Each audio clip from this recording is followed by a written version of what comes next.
Donc on prend notre verset pour vous, c'est ici. J'ai dit tout à l'heure, Agé chapitre 2, verset 8. Si vous regardez le chapitre 1 de Agé, de ce même Agé, là, le verset 11, la Bible déclare que est-ce le temps de bâtir votre maison? Dieu, dans ces paroles-là, vous vous souvenez, ce qu'on a vu dans Néhémie, on avait donné l'ordre de rebâtir le temple de Jérusalem, ainsi de suite, ainsi de suite. Et je vous avais dit que le prophète Agé, Zacharie, au-delà étaient là, c'était des contemporains. Dieu avait donné dans le prophétie en disant aux gens que comment vous pouvez abandonner la maison de l'Éternel alors que vous vous en de bâtir votre maison. Ces gens-là vont prendre cette verset-là pour dire que non, laissez votre maison n'est pas bâtie, venez construire entre guillemets l'église. Vous saisissez ce que je veux dire? Ok, je vais prendre encore un autre exemple pour vous saisir. L'autre c'est encore frappant. Si vous lisez 1 roi chapitre 9, quand Saül est sorti pour aller chercher les brebis de son père, il était avec son serviteur là-bas, ils avaient le pain qui était déjà déchargé. Dans 1 Samuel chapitre 9. Je donne pour que vous vérifiez si l'histoire qui sont dit, c'est ce qui est écrit. Alors, arrivé à un endroit, ils sont embrouillés pendant des jours. Après, qu'est-ce qu'il a dit?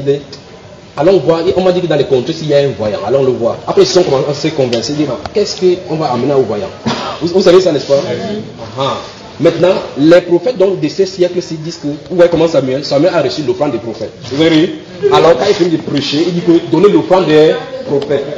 Maintenant, si vous lisez, vous tenez dans la sainte parole, Samuel n'a jamais demandé quoi que ce soit. Personne. Ils ont décidé de veiller. Il n'y a pas d'offrande dans la Bible. Amen. Vous ne dites pas. Amen. Amen. Ou bien, ne soyez pas contre moi. Suis-je devenu votre ennemi en vous disant la vérité? Je vais seulement vous montrer quelque chose qu'on prend pour tort. C'est-à-dire qu'on va prendre le verset, la Bible. Vous voulez. Prenez Exode et regardez. Il est écrit dans Exode chapitre 20. Il dit. L'homme ne se présentera pas devant l'Éternel les mains vides. Vous savez, c'est ça? Vous voulez qu'on s'amuse un point là avec la parole de Dieu? L'homme ne se présentera pas devant l'Éternel les mains vides. Alors qu'est-ce que les pauvres font? Tout ce que vous avez amené parce qu'il est écrit. Je les cite parce qu'il cite la parole de mon Dieu. Je vais seulement montrer que ce n'est pas la lumière de la parole de Dieu qui le montre. D'accord? On va faire une démonstration pour que vous puissiez saisir. Frère, toi qui es là bien. Pour vous, c'est que c'est contraire aux Écritures, d'accord? Ok, bon, lève-toi là où tu te trouves, d'accord? Puis tu vas prier avec le serviteur de Dieu. Prie là-bas. C'est un peu en priant. On a fait une démonstration pour qu'il vous montre ce que la parole de Dieu dit. Parce que c'est que. Donc, avec sa main, comme si vous priez. Maintenant, frère, tourne un peu ta chaise, sois en communion avec la soeur, c'est vous causez. Causez directement. Peut-être qu'il n'y a pas encore dit bonsoir depuis aujourd'hui. Frère, également, tu peux faire de même avec celui-ci. Maintenant, vous autres, vous pouvez mettre à prier. Maintenant, mettez-vous en prière dans une situation d'une façon ou d'une autre. Je vais vous montrer quelque chose.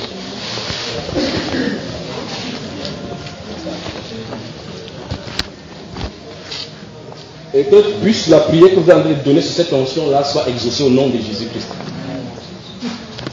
Amen. Amen. Maintenant, de rester, chacun prend sa position telle que vous y êtes, d'accord? Ok. Regardez, voici un groupe ici, et voici un autre groupe. Voilà un autre groupe là-bas, ça fait 3. Voici un autre groupe qui s'en est parlé. Les frères là priaient au nom du Seigneur Jésus. Vous vous conversiez au nom du Seigneur Jésus. Peut-être vous vous exhortiez.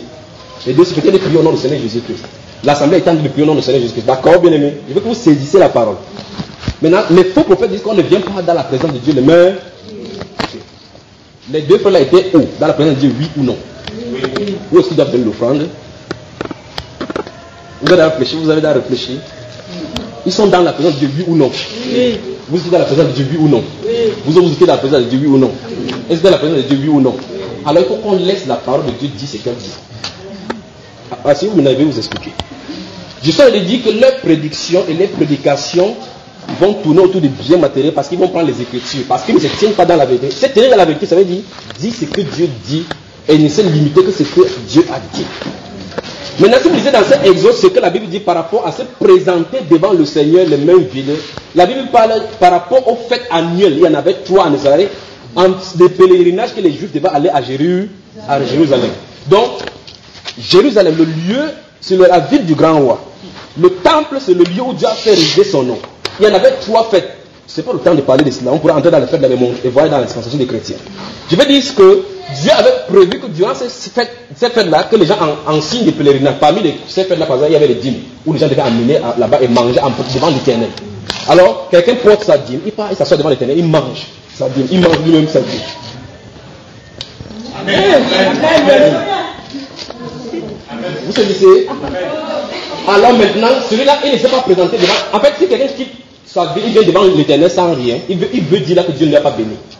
Dieu voulait que tu viennes devant sa maison, s'asseoir là-bas, mange. Et la Bible déclare clairement en disant que Seigneur, je te rends grâce pour cette nourriture que tu nous as donné au courant de l'année. C'est tout simplement ce que Dieu voulait. Les gens prennent cette verset pour tordre, avec donner le offrande. Parce qu'il est écrit, ne venez pas devant l'Éternel les mains vides. Vous voyez le problème, n'est-ce pas? Vous devez lire la Bible comme Dieu le veut. Alors le frère, si on comprend d'après leur interprétation des Écritures, quand le frère va aller rencontrer ses frères, ils vont parler au nom du Seigneur. Après ça, il faut qu'il y ait l'offrande. Après ça, il faut qu'il y ait l'offrande, parce qu'on ne se présentera pas devant le Seigneur les mains.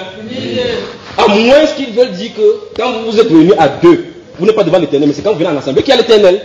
Mais mon Jésus a dit que là où deux ou trois sont assemblés à son nom, il est. Que Dieu nous vienne en aide. Amen. On a des corrections à faire, je vous le dis.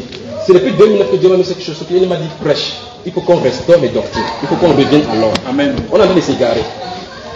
Si d'ici 50 ans, Jésus ne vient pas, on sera pire que les catholiques. Je vous dis. Faisons attention.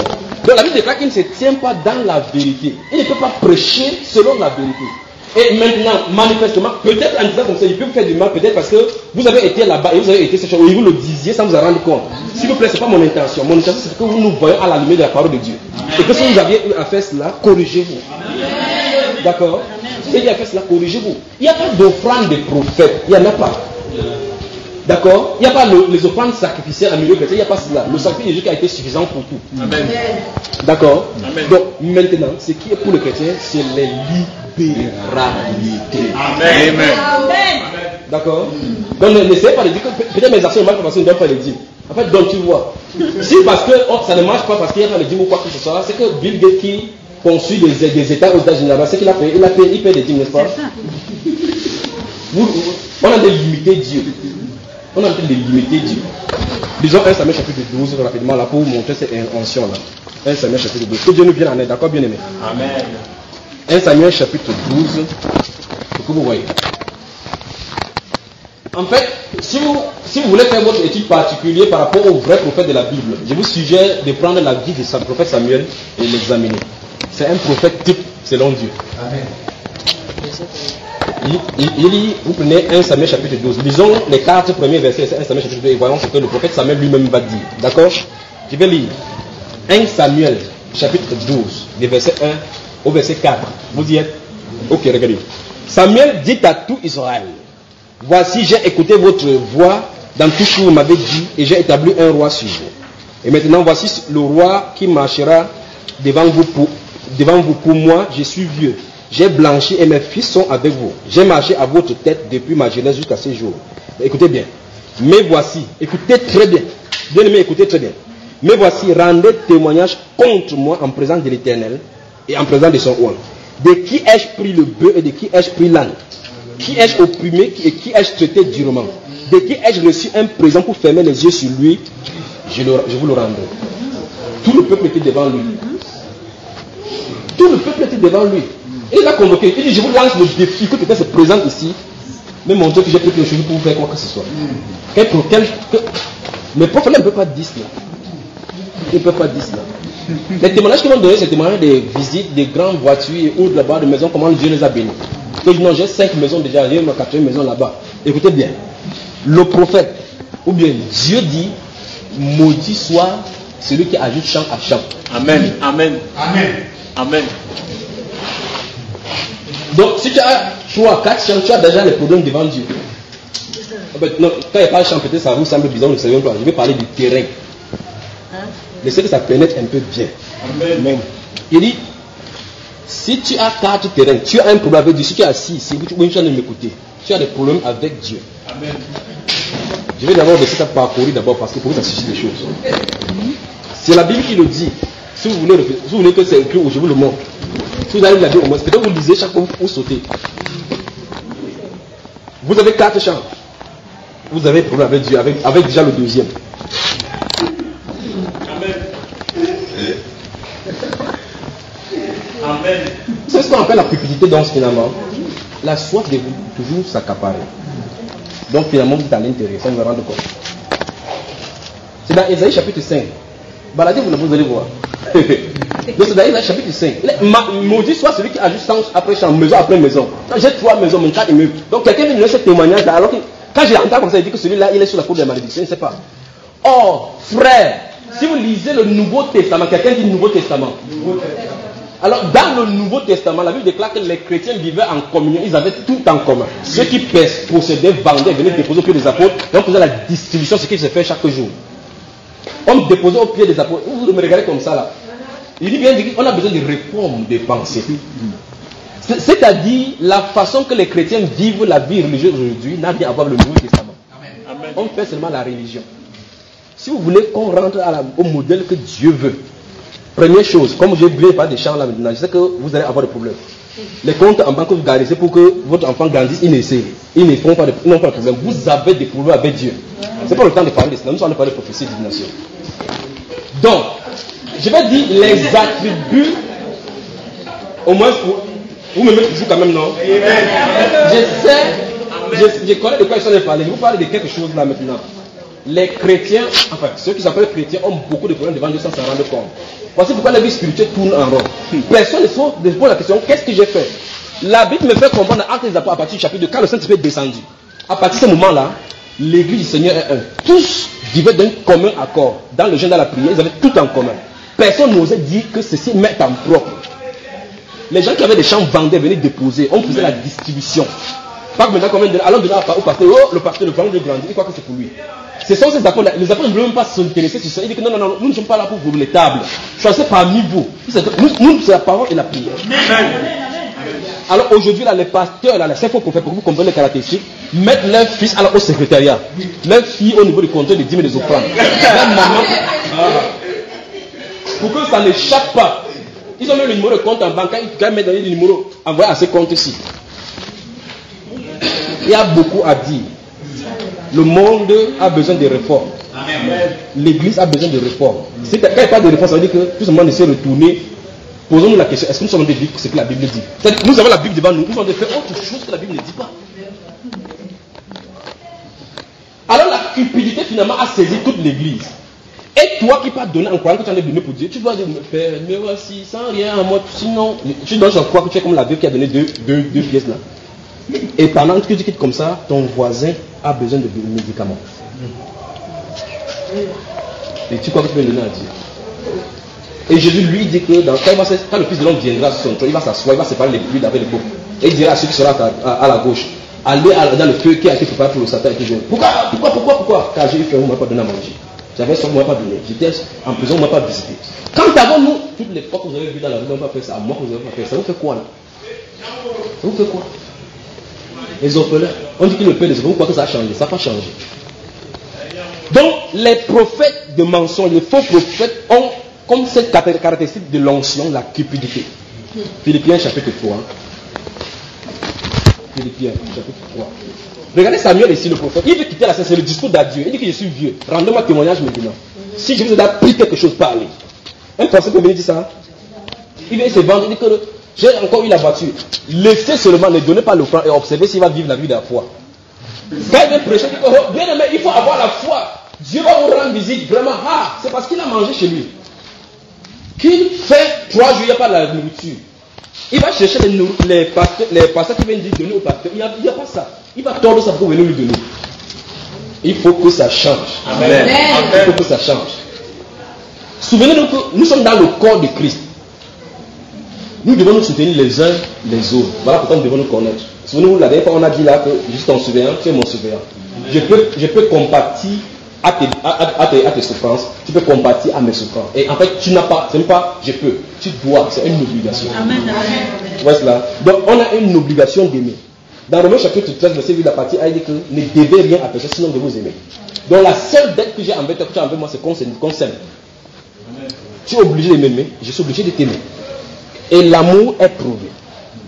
L'amour doit être prouvé. Dieu a tant aimé le monde qu'il a donné. Quand il aime, il donne. Amen. Donc, Philippiens chapitre 3. Philippiens. Je vais vous montrer les caractéristiques des faux prophètes. Je sais qu'on vous a travaillé dans les dénominations là-bas dehors. Que Dieu. Souvenez-vous de ceci. Ne faites pas des imprécations contre eux. Amen. Dieu vous a amené jusque là pour que vous compreniez que. Donc, Philippiens. Permettez-moi de trouver Philippiens. Chapitre 3. Vous y êtes? Je vais lire à partir du verset 17 jusqu'au verset 19. Philippiens chapitre 3 du verset 17 au verset 19. Je vais seulement montrer les caractéristiques, d'accord? Les caractéristiques de cette cupidité. Et puis on va lire les différents endroits encore. Regardez. Verset 17 dit: soyez tous mes imitateurs, frères, et portez les regards sur ceux qui marchent selon le modèle que vous avez en nous. C'est ce que l'apôtre Paul a dit. Il dit: soyez mes imitateurs, et votre regard doit se porter sur ceux qui marchent comme nous avons marché. Amen, amen. Ça veut dire que les bergers selon le cœur de Dieu, les modèles ont été donnés dans la Bible. Ouais, je constate que les gens, c'est-à-dire qu'on est dépourvu de la vie chrétienne véritablement, de la foi selon la Bible.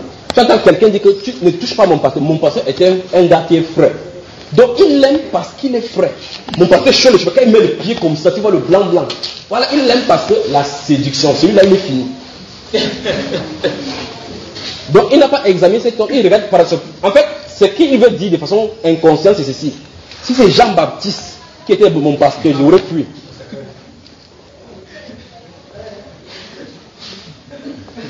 Parce que Jean-Baptiste dit, quand il marchait, les mouches se poursuivaient avec les peaux de bête là-dessus. Alléluia. Je vais dire ceci, il faut que notre jugement soit maintenant d'après la Bible. L'apôtre Paul dit ici que soyez mes imitateurs. Après dans 1 Corinthiens, il va dire que soyez mes imitateurs comme je le suis moi-même de Christ. Donc il marchait comme Christ marchait. Aujourd'hui, les prédicateurs, ils disent non, nous sommes encore dans la chair, comme si les apôtres n'étaient pas aussi dans la chair. Il veut dire qu'en attendant que Jésus vienne, nous on vit quand même dans la chair, comme si les apôtres ne savaient pas cela. C'est un autre évangile qu'on a prêché. Et dans 2 Corinthiens 11, il dit que vous pouvez recevoir un autre esprit, un autre Jésus, un autre évangile. Et c'est ce que l'Église a reçu. Amen. Verset suivant, regardez bien. Il dit: car il en est plusieurs qui marchent en ennemi de la croix de Christ. Vous avez suivi? Il en est plusieurs qui marchent en ennemi. Donc ils sont au milieu là, mais ils sont les ennemis même de la prédication de la croix. Il dit: j'en ai souvent parlé et j'en parle maintenant encore en pleurant. Vous voyez, les bergers sont le cœur de Dieu. Les pleurs, les cris sont sur le cœur. Parce qu'ils savent quel mal ils sont en train de faire au peuple de Dieu. On continue. Regardez. Leur fin sera la perdition. Regardez bien, écoutez très bien. Ils ont pour Dieu leur... Soulignez ça. Leur caractéristique. Autrement dit, il fait tout et tout pour se nourrir. Dans 3 Jean, le verset 2, la Bible déclare: bien-aimé, je souhaite que tu prospères à tous égards comme prospère l'état de ton... Comme il y a le mot prospérer là-bas. Il dit que Dieu veut que tu sois prospère. C'est pas ce que la Bible a dit. Il veut dire qu'il ne se tient pas dans la vérité. La Bible a dit: bien-aimé, je souhaite que tu prospères à tous égards comme prospère l'état de ton âme. Donc la prospérité que Dieu a dit là-bas, il dit qu'il faut que ça soit comme ton âme. La question qu'on devrait se poser en décider n'importe quoi, verser n'importe quoi, c'est comment est-ce que l'homme prospère en demeurant dans la parole. Donc, parce qu'on a mis une prospérité, non, Dieu veut que je prospère. La prospérité pour moi, je rejette la pauvreté au nom de Dieu, je rejette la pauvreté, et tu rentres, il y a un peu le tapuka. Comme ça, des années, on ne pose pas de questions.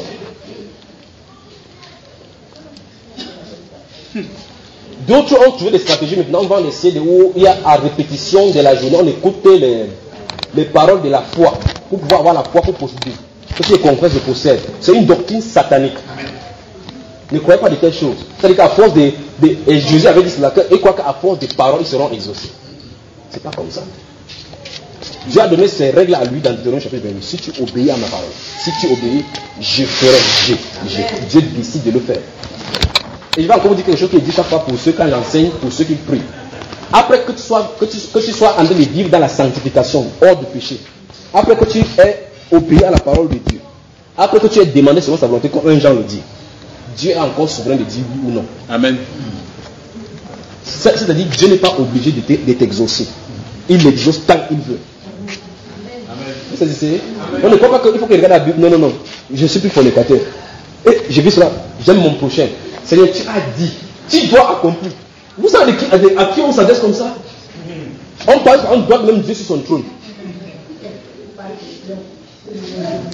Tu dois dire que tu es obligé d'accomplir ta parole. Tu es obligé d'accomplir ta parole. Qui t'a dit que cette parole va s'accomplir sur toi? Écoutez, prenez l'exemple pour vous, c'est ce que je viens de dire. Dans Ésaïe chapitre 51, verset 5, la Bible déclare que par ces meurtrissures, nous sommes guéris. L'apôtre Pierre l'a dit, repris cela. Tu as une maladie, tu commences à répéter que par ces meurtrissures, je suis guéri, par ces meurtrissures, c'est les incantations. Quand Dieu veut guérir, il te donne la parole pour ta guérison. Comme cette femme dansée, vous savez, cette femme qui avait la perte des sang de 12 ans, depuis 12 ans. Dieu l'a donné. La révélation. C'est ce qu'on appelle la foi. La foi dans l'hébreu là, pas la foi, il a offert, c'est la révélation. la révélation pour que tu sais que c'est ton moment. Donc tout ce que vous avez à faire, c'est d'être dans la position que Dieu vous a donnée. Et Dieu fait cela. Donc, en répétant ça à longueur de journée, vous savez de quoi vous allez avoir des maux de tête, des découragements, des frustrations à la fin. On crie à Dieu, tu ne m'écoutes pas, après on pleure, Père, fais ça pour moi. C'est comme ça que vous demandez quelque chose à votre père à la maison. C'est comme ça que vous demandez quelque chose à votre père. Oh. Dis à ton voisin irrespectueux.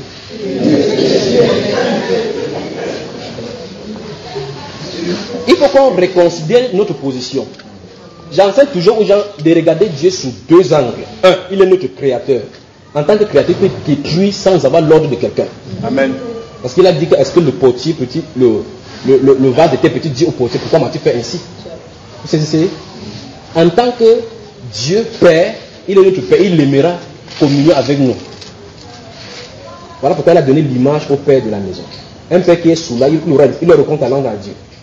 Il veut prophétiser par sa vie là que Dieu était un grand soulard. Donc Dieu veut que nous entrions en communion avec lui. Il n'est pas obligé de le faire. Il n'est pas obligé de vous devez respecter Dieu. D'accord? Tu es obligé de le faire. Regardez, je vais vous chanter une chanson que vous aimez bien. Et vous savez, je veux mon miracle. Aujourd'hui. Vous avez dit ça à qui? Vous adressez à qui? À Dieu ou bien à votre égard? Seigneur, je me souviens de Bartimée. Vous savez quand Bartimée, combien de temps Bartimée a fait dans son aveuglement? Hein? Vous chantez, vous avez c'est des chrétiens, non? C'est des chrétiens. Je veux mon miracle. Quand vous finissez ça, le miracle vient. Vous devez vous repentir. Vous chantez aujourd'hui, ça ne change pas, vous ne changez pas. Ce que je veux dire, c'est ceci. Vous ne pouvez pas forcer la main de Dieu. Ce sont ceux-ci donc qui peuvent forcer vos mains par le monde de Dieu pour que vous venez donner. Parce que pourquoi ils doivent avoir sous leur domination des démons tels que Mammon pour qu'ils puissent vous convaincre à les donner. Alors vous vous rendez compte que vous avez l'argent de la réunion, vous partez donner. Donnez par la foi, bien aimé. Dieu va multiplier d'ici 2 jours. C'est sûr que c'est à moi. Quand le fond soit inutile, c'est moi. Tu portes 50 000. Et puis, j'ai rencontré des femmes que si ce n'est pas la grâce de Dieu, elles sortaient. Son mari allait au travail, il travaille, on s'est dit de faire l'économie à la maison. Elle a porté avec les marmites, allait vendre, l'offrande des marmites, allait donner. Le mari rentre du travail, il voit à ce moment à la maison, il dit tu vas me donner, il dit c'est pas, je vais donner. Après, les 7 cupides là disent écrivez vos péchés, vos cheveux, on va aller brûler au Mont Cameroun. Donc il vient de désigner que Dieu avait au Mont Cameroun. Le Dieu qu'on baisse l'huile de palme chaque fois pour aller courir sur le mont, vous savez, la course du Mont Cameroun. Donc c'est le phare, le God of Paco, c'est eux qui servent. Donc elle a fait comme ça pour un donner. Depuis donc, elle est dans la pauvreté. Si ce n'est pas par la grâce de Dieu, cette famille ne pourra pas tenir. Le mari pas suer à la maison, il veut mettre l'économie, tu vas porter par la foi qu'on lui donner. Ce qu'il veut dire, c'est que vous les femmes, je vous ai dit que Satan vous aime. C'est ça qui passe. Remarquez, les gens qu'on frappe au Carrefour, allez prendre l'argent de votre maison, les bijoux, à la porter. La majorité, c'est qui? C'est terrible. J'ai fait mon miracle aujourd'hui. Seigneur, je me souviens de Sarah. Vous savez combien de temps Sarah a passé dans la stérilité? Vous savez combien de temps Sarah a passé dans la stérilité? Ok.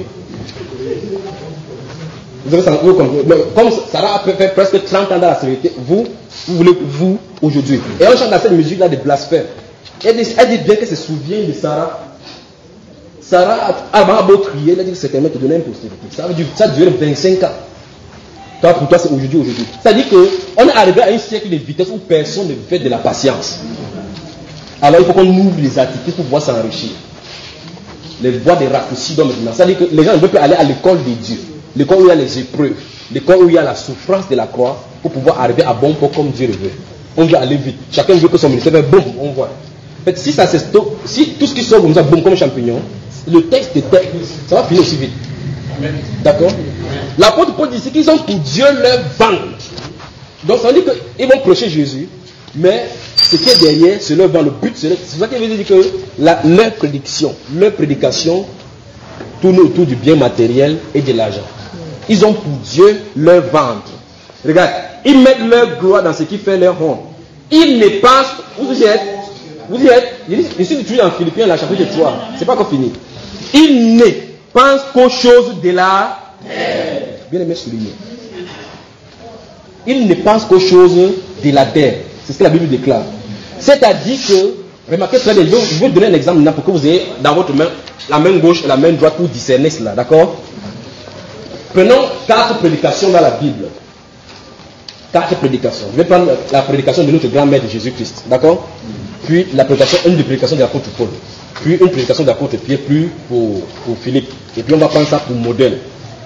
Jésus, par exemple, il prend l'une de ses prédications dans le livre de Luc au chapitre 12, pendant qu'il en est de prêcher. Quelqu'un lui dit dans la foule que partage mon bien, dis à mon frère de donner mon bien. Il dit, mais qui m'a établi juste vos biens? Ouais, l'être humain a toujours tendance à venir parce qu'il ne veut pas souffrir. Après, Jésus qui va lui donner une parabole en disant que les biens d'une maison d'un homme avaient beaucoup produit. L'homme a commencé à dire que maintenant, il faut qu'on casse les greniers, on construit. Vous savez de quoi Saint-Jean parlait, n'est-ce pas? Jésus qui se tenait là-bas, il l'observait, Dieu l'observait. Il dit, maintenant, mon âme, tu peux te reposer maintenant. Prends du temps, te repose. Dieu lui a dit, insensé. Cette nuit même, je te réclame quand même. Et ce que tu as amassé, tu l'appelles Dieu. Après, Jésus dit, c'est ainsi, quiconque n'est pas riche pour Dieu.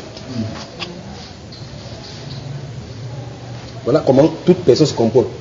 Son âme est directement entre les mains du diable. Toute personne qui n'est pas riche pour Dieu. Jésus-Christ prêche pour montrer clairement qu'il faut quitter cette voie-là. Prenons encore l'apôtre Paul. L'apôtre Paul se tient là-bas avec les chaînes, devant Félix. Il dit qu'il m'accuse parce qu'il prêche la résurrection. Je prêche la repentance. Je suis allé parmi les Juifs, je prêcher la repentance au peuple. Voilà pourquoi je suis dans les chaînes. C'est ce que je me dis. En fait, j'arrive. L'apôtre Pierre va rester là-bas devant Corneille. Il dit, en réalité, je sais que dans toute nation où quelqu'un craint Dieu et qui lui est fidèle, Dieu le nom. Chez Corneille. Pendant qu'il dit, tous les prophètes rendent des témoignages de Jésus que quiconque croit en lui reçoit par son nom le pardon de ses péchés. Pendant qu'il prononçait la parole, le Saint-Esprit descendait sur ceux qui écoutaient la parole. Vous y êtes? L'apôtre Philippe va descendre en Samarie, il va prêcher Jésus-Christ, les gens vont croire. Pendant qu'il sera là-bas, le Saint-Esprit l'enlève, approche-toi vers le char. Il approche, le monsieur là, essaie de lire avec la théologie qu'on lui a appris. Il lit, ça ne comprend pas, on avait cacheté. L'Éternel avait cacheté. Pour révéler. Après, il comprend tout ce que tu dis. Comment puis-je comprendre ce que quelqu'un ne dit pas? Partant de là, il a expliqué l'écriture et il a été baptisé. Ce que veut dire, dans toute la prédication, vous avez sur le bien matériel, vous avez suivi le matériel, l'attachement aux choses terrestres. D'où vient cette nouvelle prédication? Il ne pense qu'aux choses de la terre. Maintenant, regarde, la Bible déclare maintenant, mais c'est-à-dire, contrairement à eux, mais notre cité à nous est dans les cieux.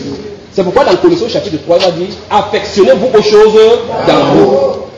Je veux qu'on saisisse un seul instant. Ces personnes font des CD où on a répété, je suis le roi de la terre, je suis le prince d'ici, je suis, comme Satan. Je suis un séminaire chrétien où là les gens achetaient un livre. Je vais citer le nom du livre pour que vous fassiez attention avec de tels livres. Le livre d'un certain Rick Warren. C'est un franc-maçon chevronné. Il a écrit motif outre quoi l'essentiel. Une vie motivée par l'essentiel. Si vous avez ça brûlé, vous êtes en train d'être initié par le franc-maçon. Des pasteurs ont pris cela. Faire que l'assemblée jeune pendant 40 jours pour étudier thème par thème chaque verset de l'écriture. Il dit pourquoi ce pasteur ne peut pas faire ça avec la Bible? On a vu ici dans le Proverbe chapitre 22 où il a dit n'ai-je pas déjà mis pour toi par écrit tout ce qui est nécessaire? Vous voyez, dans Ecclésiaste chapitre 7, le verset 29, la Bible déclare que Dieu a créé les hommes droits, mais ils ont cherché beaucoup de détours. Dieu a créé les hommes droits. Ils ont cherché quoi? Beaucoup de détours. Voilà la parole qui est écrite. Quelqu'un écrit un livre là-bas. Mais il faut que les gens gênent 40 jours pour pouvoir assimiler. Après, je pose la question, quand tu as jeûné, tu es sorti, qu'est-ce qui s'est passé? Rien. Il dit qu'il faut que ça te lave le cerveau. 40 jours pour rien. La cupidité. 2 Pierre. Donc, c'est une vie motivée par l'essentiel. Une vie motivée par l'essentiel. Il dit qu'ils ont pour Dieu leur vent, ils pensent qu'aux choses de la terre. Après, il faut dire que notre cité à nous est dans les cieux. Nous attendons aussi comme Seigneur Sauveur Jésus-Christ qui transformera le corps de notre humiliation par la puissance qu'il a à sortir toutes choses. Vous voyez cela? Qu'est-ce que Dieu veut nous faire comprendre? Dieu veut nous faire comprendre que notre espérance c'est au-delà de tout ce que nous pouvons voir ici. Comme dans 2 Corinthiens chapitre 4 et chapitre 5, il dit que si quand bien même notre homme extérieur est détruit un jour, l'intérieur se renouvelle. Et il dit même que les légères afflictions du moment ne sauraient être comparées au poids des choses glorieuses à venir. Maintenant quand tu pries, ça ne va pas, il n'y a pas de t'appliquer. Il dit Seigneur, tu me vois comment je souffre. Tu souffres quoi? Si on te donne 1 million en enfer par rapport à ce manque de nourriture, tu préférerais quoi? Et pourtant, c'est pour cela que la Bible déclare que Jésus est venu nous racheter, nous délivrer de la colère à venir. Il n'a pas déjà fait ce qui est plus glorieux. C'est-à-dire que Jésus m'a déjà délivré de tout ce qui était nécessaire pour ma punition. Alors même s'il ne me donne rien maintenant, il est mon sauveur. Amen. J'ai dit quel livre déjà? 2 Pierre. Voilà. D'autres caractéristiques dont ces faux prophètes vont encore sortir ici. Regardons. Regardons maintenant. Verset chapitre 2. 2 Pierre chapitre 2. On va lire des versets 1. Enfin, si on ne finit pas, vous lisez les versets 1 jusqu'au verset 19. On va sauter quelques versets là. On peut y aller. 2 Pierre chapitre 2, regardez.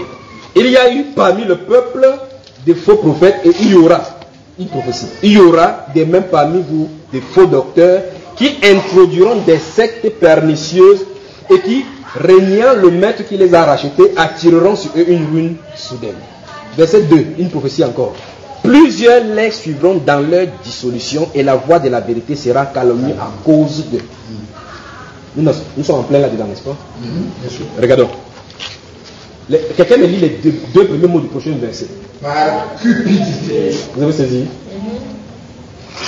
Donc, l'onction qui les suit. Vous vous souvenez, la dernière fois, ces 2 derniers jours précédents, on avait vu que dans Actes chapitre 16, les maîtres de cette femme de Actes chapitre 16 ont jeté apôtre en prison parce que le gain était perdu pour eux. La cupidité. En fait, tout n'est pas comme on peut le prendre ici dans la Bible, vous allez voir qu'il y a la cupidité derrière. Regardez, on dit par cupidité, ils trafiqueront de vous au moyen de quoi? On n'a pas dit de la parole de Dieu, jamais. De la parole trompeuse. Dans 2 Pierre, verset 3, chapitre 3, il va dire qu'il y a beaucoup de choses que l'apôtre Paul a écrit, donc il y a plusieurs qui tordent le sens. Pour les propres ruines, comme ils tordent le sens des autres écritures, comme on a vu aujourd'hui là. Tout le monde se présenterait point devant l'Éternel le même livre. Si nous disions cela, changeons seulement de langage, d'accord? Changeons de langage, repentons-nous et changeons de langage. Donc, il dit par cupidité, ils trafiqueront de vous au moyen des paroles trompeuses. Eux, que menace depuis longtemps la condamnation et dont la ruine ne sommeille point. Vous entendez? Donc, leur sentence est déjà écrite et ils le savent. On va voir cela dimanche, s'il plaît à Dieu. Regardez maintenant verset 10. Ce sont ceux surtout qui vont après la chair dans les désirs d'impureté et qui méprisent l'autorité. Audacieux et arrogants, ils ne craignent pas d'injurer les gloires. Je pourrais parler ici, là, dans ce cas d'injurer Satan. Si vous insultez Satan, vous avez un problème avec Dieu. Vous insultez Satan, vous avez un problème avec Dieu. Amen. Vous me regardez comme ça là. Amen. Vous insultez Satan, vous avez un problème. Regardez. C'est un chérubin. La Bible déclare dans ce verset 9 là que même Michael, lorsqu'il contestait avec lui, n'osa pas porter les propos injurieux. Mais il a dit que l'Éternel te reprenne. C'est que Dieu a donné aux chrétiens, l'âme qu'il a donné aux chrétiens, il a dit résistez-lui. Amen. Il va fuir. Satan ne peut rien me faire, il me connaît, c'est un petit type. Pendant que comme ça que j'ai le petit, Satan a dit que celui-ci, il n'a même rien qu'il puisse faire sur lui. Et Satan me connaît, il te connaît. En fait, vous êtes ensemble. C'est quand vous serez ensemble dans le feu là, qui va te montrer vraiment de quoi bon ces choses. Regardez. Oui, on dit, c'est surtout qui vont après la chair dans un désir d'impurité et qui méprisent l'autorité, audacieux et arrogants. Ils ne craignent pas d'injurer les gloires. Comment se fait-il que l'homosexualité se trouve en milieu chrétien? J'ai même vu à la télévision des églises gays où le pasteur était homosexuel avec les pastrices. Il n'est pas encore sur l'autre là. Il n'est pas encore sur l'autre là. Ça fait c'est grave. Le pasteur. Continuons ici. Tandis que les anges supérieurs en force et en puissance ne portent pas contre elles des jugements injurieux devant le Seigneur. Mais eux, semblables à des brutes qui s'abandonnent à leur passion naturelle. Vous entendez? Et qui sont nés pour être prises. Vous saisissez? Donc, suivez-les, vous partirez seulement avec eux. Ils parlent d'une manière de ce qu'ils ignorent et ils ne paieront pas leur propre corruption. Vous saisissez? Ok, regardez. Recevant ainsi le salaire de leur iniquité. Ils trouvent quoi? Leur délice à se livrer au plaisir en plein jour. Les gens qui aiment la bonne vie. Continuons. Homme carré et souillé. On n'a pas le temps pour pouvoir. J'aurais souhaité prendre chaque thème là et développer dans les écritures, vous voyez. Homme carré et souillé. Ils se délectent dans leur tromperie. C'est-à-dire que quand vous finissez de les offrandes comme ça là, d'autres disent, oh, un grand prophète va venir du Nigeria. Venez avec un numéro haut là-bas. Il se rassure que tous donnent les offrandes. Il s'assoit dans les hôtels. Je vous le dis, j'ai vu des choses. Il y a des choses qu'il ne me semble pas permis de dire, je vous dis. Après s'asseoir, il compte l'argent, il dit ça donne combien? Ça donne peut-être 2 millions que les pauvres gens comme ça. vous insulte. Il dit, ils se délectent, quoi? Hommes tarés et souillés, ils se délectent dans leur tromperie en faisant bonne chère avec vous. Ils font comme s'ils sont avec vous. L'un des caractéristiques majeures des faux prophètes, c'est qu'il ne peut pas respirer la crainte de l'Éternel. Il ne peut pas respirer la crainte de l'Éternel. Si vous avez l'amour de Dieu en vous, vous allez savoir qu'il y a quelque chose qui vous confronte avec lui. C'est-à-dire qu'il n'y a pas l'adhérence. Il y a la répulsion. Parce qu'il y a la haine en lui. Le problème, c'est que quand nous nous présentons devant ces gens-là, nous regardons à leur verse, à l'apparence. Il est frère.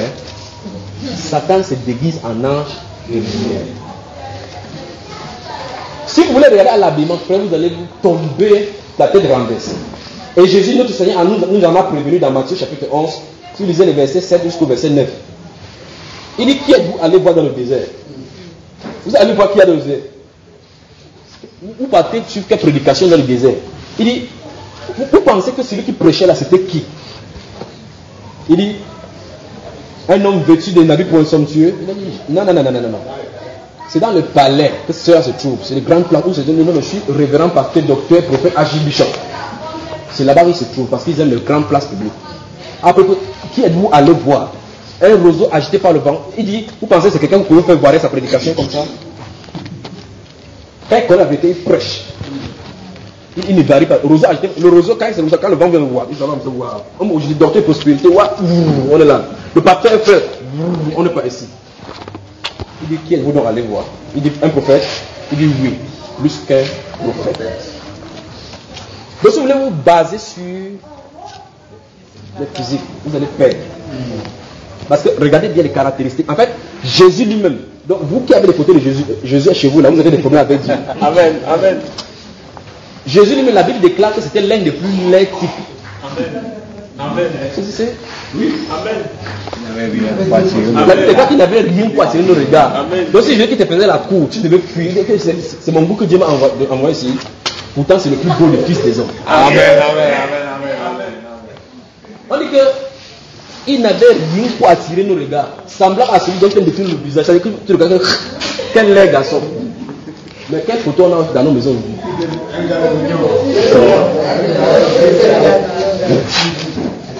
Je vais dire, Dieu se voile. Dieu se voile dans les choses viles et se révèle dans la simplicité. Amen. Il dit que vous allez voir. Vous voulez voir les frères. Mon pasteur est frais. Quand il sort comme ça, là, tu vois, le pasteur avec le maquillage. Le doigt, il arrête la Bible, le doigt est noir, l'autre est comme ça là. Que Dieu nous vienne en aide.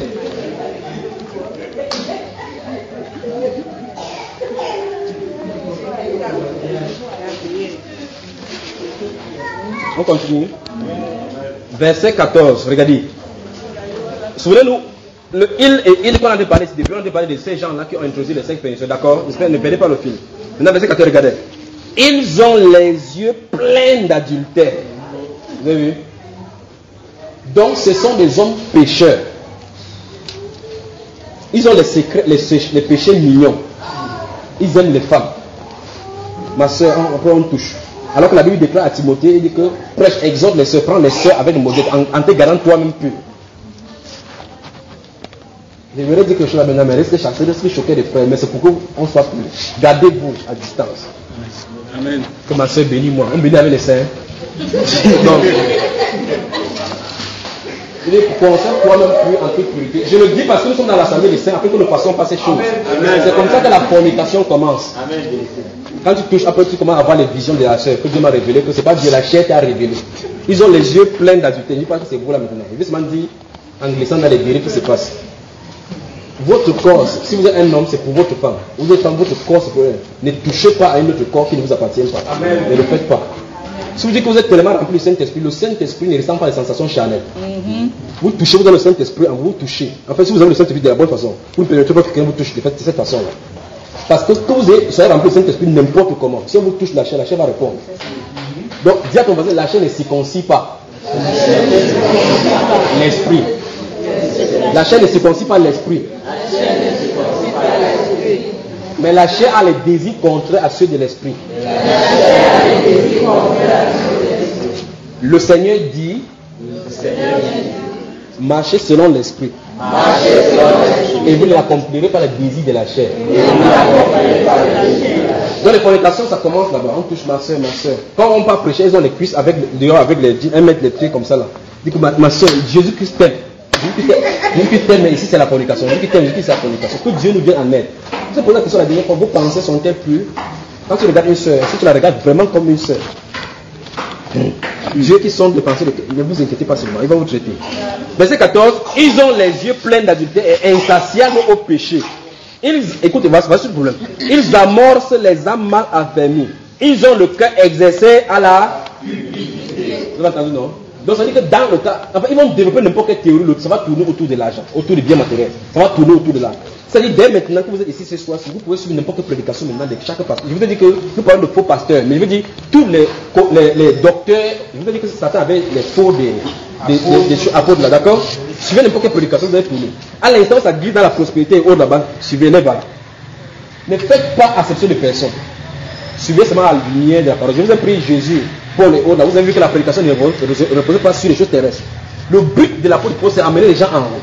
Amener les gens en haut. Maintenant, si vous êtes ressuscité avec Christ, recherchez les choses d'en haut, dit la Bible.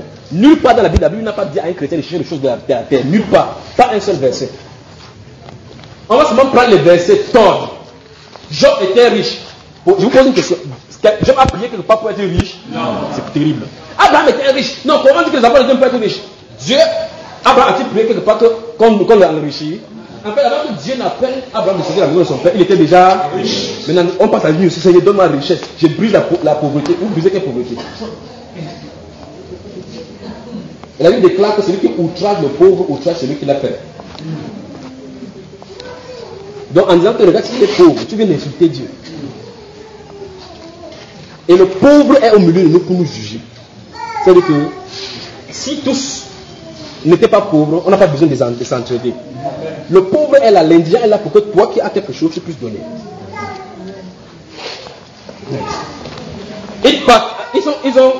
Ils ont le cœur exercé à la cupidité. Ce sont des enfants de... Ils parlent de bénédiction. Viens donner. J'ai des vidéos qui pourraient montrer la bénédiction en US $. Quelqu'un vient de prêcher, dit que venez donner 5 000, 10 000, 8 000. Enfin, voici encore le problème. Allons-y. Si vous entendez quelqu'un de tient là-bas, il dit que donner à partir de 10 000. Quitter avec 4 jambes en fuyant. Parce que nous avons vu tout à l'heure là que c'est la libéralité. Donc définitivement, il n'y a pas à imposer quoi que ce soit. Il dit que chacun met à part chez lui ce qu'il pourra, selon sa prospérité. Ce qu'il a résolu dans son cœur. Donc vous dites, donnez 30 000. Alors on va prier pour vous. C'est le H qui prie parce que c'est lui qui a plus d'onction. Ceux qui ont donné 5 000 maintenant, c'est plutôt le petit pasteur qui prie. Il y a un problème au milieu de l'église. Vous devez les observer. Et vous les femmes, vous aimez ça. En donnant l'enveloppe, on danse.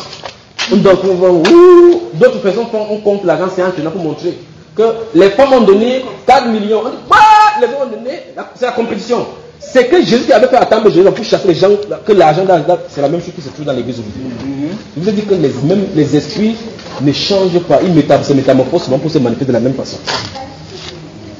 Il dit qu'ils ont le cœur exercé à la cupidité. Ils amoncellent les âmes mal affermies. Dans 1 Timothée, il dit qu'ils entrent dans les maisons, ils pêchent les femmes chargées de péché. Qui apprennent toujours la vie par la vérité. Elles sont agitées par les passions. On la nomme diaconesse. Waouh, je suis diaconesse. Ma cérémonie d'entraînement, c'est aujourd'hui. Elle ne connaît pas ce que la Bible appelle par diaconesse. Je suis enseigne de l'église. Wouh, les blancs. Allez, allez. Eba, la d'enfer comme ça là. Dieu nous rappelle à l'ordre. Si nous voulons servir Dieu, Dieu a déjà mis par écrit tout ce que nous devons faire.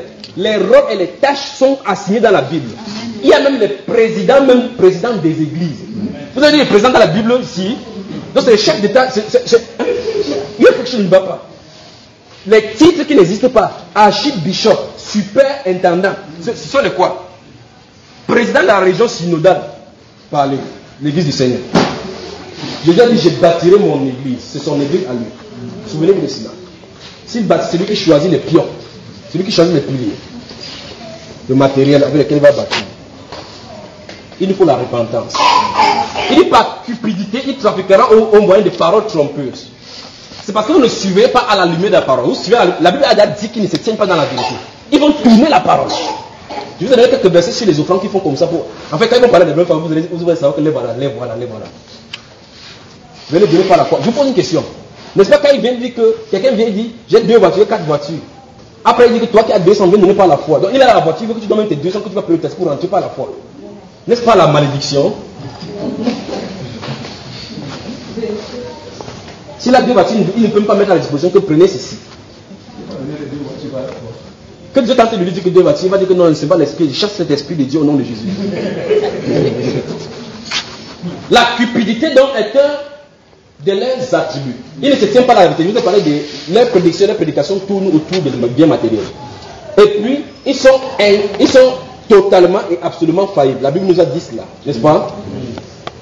Autre chose, leur prédication éloigne les gens de la parole de Dieu et de la voix de Dieu. Voilà pourquoi dans cette Deutéronome chapitre 3, il avait dit quand le prophète va prophétiser quelque chose, ça arrive en vous disant allez vers d'autres dieux. Je peux vous prendre des exemples de la Bible que vous voyez. Allez vers d'autres dieux. Souvenez-vous, dans cette Philippiens que nous avons lu aujourd'hui là, il a dit ils ont pour Dieu leur. Donc si vous prêchez, vous adorez quel Dieu? Vous avez suivi, n'est-ce pas? Adorons Jésus. En fait, dans le spirituel, ça change. Adorons Mammon. Amen. Adorons Mammon. Amen. Parce que vous admettez, oui ou non, le sacrificateur qui est devant de vous amène l'assemblée devant son Dieu. Devant le Dieu qu'il sert. Donc vous croyez, il vous amène devant Baal. Amen. Regardons les choses à la lumière de la parole de Dieu. On a dit ici qu'ils sont chargés de péché. Donc ils ne respirent pas la sanctification.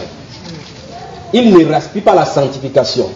Ils ont les discours, je vais donner les caractéristiques. Ils ont les discours chargés de vanité. Dit la parole. Les discours chargés de vanité. Donc ils vont parler, donner le témoignage seulement sur les choses qui sont vanité, les choses que Salomon lui-même a éliminées dans sa vie, en étude. Tout n'est que vanité. Qu'est-ce que ça me sert d'avoir le palais? Est-ce que maintenant, puisque je vais consommer le palais, est-ce que je suis sûr qu'en partant, la personne qui va me remplacer va faire comme je vais faire? En fait, finalement, sous le soleil, tout est vanité. C'est ça que les gens veulent apprécier aujourd'hui. Il dit que Salomon était riche. En fait, la prédication de Dieu, là, le pasteur là, prend le micro devant au moins 50 000 personnes. Et les gens sont là comme ça, comme les. Je ne sais pas comment on a transformé la tête des personnes. Je suis l'observe la Bible. Il n'y a personne ici qui a l'esprit de Dieu. Quelqu'un prend le micro, il dit que c'est l'heure de offrandes. Après, il dit si tu as la puissance spirituelle, tu n'as pas la puissance matérielle, tu ne peux pas faire le deux. Je me demande si il a déjà lu la Bible un de ces jours. Après, il prend son exemple, il dit que Salomon avait la puissance spirituelle, il avait besoin de puissance matérielle pour affermir son royaume. Tu entends des abominations? Je vous pose la question. Jésus avait-il la puissance spirituelle? Était-il riche? Non. C'est grave. Hein? L'apôtre Pierre, en temps de le temple, a dit je n'ai ni or ni argent. Mais ce que j'ai, le dunamis, la puissance. Lève-toi et mange. Ça, c'est plutôt l'or et l'argent. Mais eux, aujourd'hui, ceux-ci disent que si quelqu'un n'est pas riche, un serviteur. Regardez bien, suivez la prédication. Un vrai serviteur, vous allez voir la gloire de Dieu sur lui, la gloire de Dieu sur le matériel. Il dit qu'ils ont des discours chargés de vanité. Un pasteur m'avait dit qu'il faut que quand tu vas prêcher, quand même, on te voit comment tu es bien habillé, que tu sors dans une grande maison. Et dans ces cas, c'est qu'Élisée n'est pas un serviteur de Dieu. Jean-Baptiste, lui, il luttait avec le vent là-bas pour que ces taudis ne quittent pas. Jean-Baptiste. Aujourd'hui, ce sont les Jean-Baptiste comme ça qu'on tasserait des fous et des renégats. Jésus, lui, il a dit qu'il n'a même pas où déposer la tête, le Fils de l'homme. Que Dieu nous vienne en aide dans ce siècle, afin que nous puissions discerner ces gens-là. D'accord, bien aimé? Donc, je disais donc que le péché, leur vie, c'est une vie de péché. En fait, même si ça essaie de cacher n'importe comment, surveillez sur Internet ou bien à la télévision, regardez très bien ce qu'il arrive, surveillez les scandales qui arrivent, les scandales sexuels, les scandales des divorces, surveillez. Satan avait les livré en spectacle, parce que Satan lui-même n'aime même pas son peuple, parce qu'il ne peut même pas aimer. Il les prend comme ça, là, il te met à un niveau où tu as l'honneur, un temps il te fait boum, tu es rien. Pourtant, l'une des choses qui caractérise les véritables serviteurs de Dieu, c'est l'humilité. Vous vous souvenez dans le dernier chapitre de Dieu que nous avons lu, la dernière fois où Dieu a révélé le secret à Daniel. Il est entré, il a dit que ce n'est pas parce qu'il y a quelque chose en lui. Lisez le verset 30 et observez. Il n'est pas différent des autres hommes. Il a plus à dire de le faire, l'humilité. Un enfant qui dit qu'il prophétise pour sa veste comme ça, il entre dans la salle pour ce que le fils en sensation folle. Il dit que quelqu'un touche ma chaussure, tu es béni. Touche mon jet, tu es connecté à ma richesse. C'est grave. Il dit son notion contamine. Que prenez, quand il arrive la veste comme ça, un père coupe pour aller arrêter. Pour arrêter la veste, un enfant. Écoutez, je vais vous dire quelque chose. Vous voyez, J'ai 29 ans. Vous savez ça? J'ai 29 ans. Mais il ne m'a pas permis de parler n'importe quoi à cette sœur-ci, malgré que je sois serviteur du Seigneur. Parce que devant Dieu, le droit de naître est sacré. Amen. C'est vrai ça? Amen. C'est pour ça que la Bible appelle Ésaü un profane, parce qu'il ne connaissait pas ce qu'on appelait le droit de naissance. À cause de cela, la bénédiction a été coupée. Donc quelqu'un prêche la parole de Dieu comme ça là, parce qu'il a l'onction. Vous savez, on avait dit que l'onction a été achetée. Il enlève la veste, un peu pour derrière pour avoir l'onction. L'onction ne s'achète pas. Dieu doit vous les donner. Amen. En touchant la veste, ça ne résout pas le problème. On ne peut pas vous donner. C'est une relation avec le Seigneur qui va octroyer cela. Par cupidité, ils trafiqueront de vous au moyen de paroles flatteuses. Ils vont dire des choses qui vont tourner autour du matériel, des choses pour consoler.